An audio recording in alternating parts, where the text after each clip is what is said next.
श्री स्वामी समर्थ। नमस्कार मित्रांनो, स्वागत आहे तुमचं आपले श्री स्वामी समर्थ भक्त या यूट्यूब चॅनलमध्ये। स्वामी भक्तांनो, नुकतंच 1-2 दिवसावर अक्षय तृतीया हा आपल्या महत्त्वाचा सण येऊन ठेपलेला आहे। तर तुम्हाला माहिती आहे का अक्षय तृतीया म्हणजे काय, ती का साजरी केली जाते? चला तर मग आपण पुढे जाणून घेऊया अक्षय तृतीया का साजरी केली जाते। अक्षय तृतीयाचा अर्थ अक्षय म्हणजे जे कधीही संपत नाही, आणि म्हणूनच असे म्हटले जाते की अक्षय तृतीया ही अशी तिथी आहे ज्यामध्ये सौभाग्य आणि शुभ परिणामांचा कधीही क्षय होत नाही।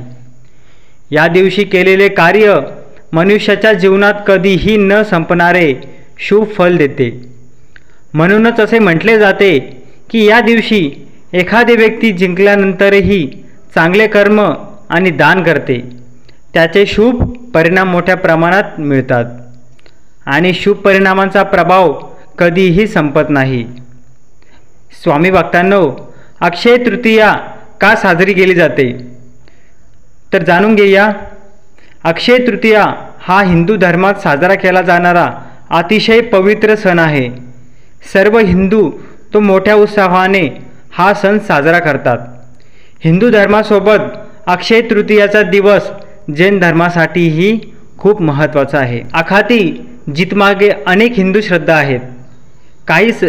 काही जण याचा संबंध भगवान विष्णूच्या जन्माशी जोडतात, तर काही जण भगवान श्रीकृष्णाच्या लीलाशी जोडतात।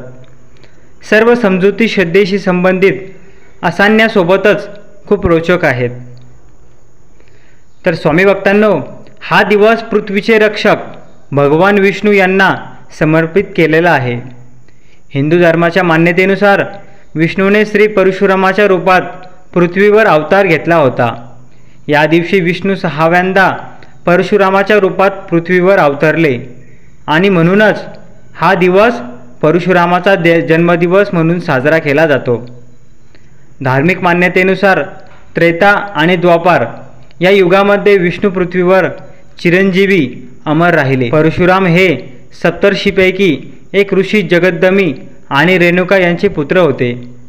हे ब्राह्मण कुटुंबात जन्माला आले, आणि म्हणूनच अक्षय तृतीया आणि परशुराम जयंती सर्व हिंदू मोठ्या थाटामाटात साजरी करतात।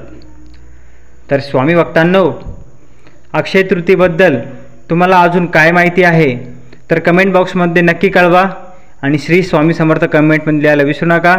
धन्यवाद।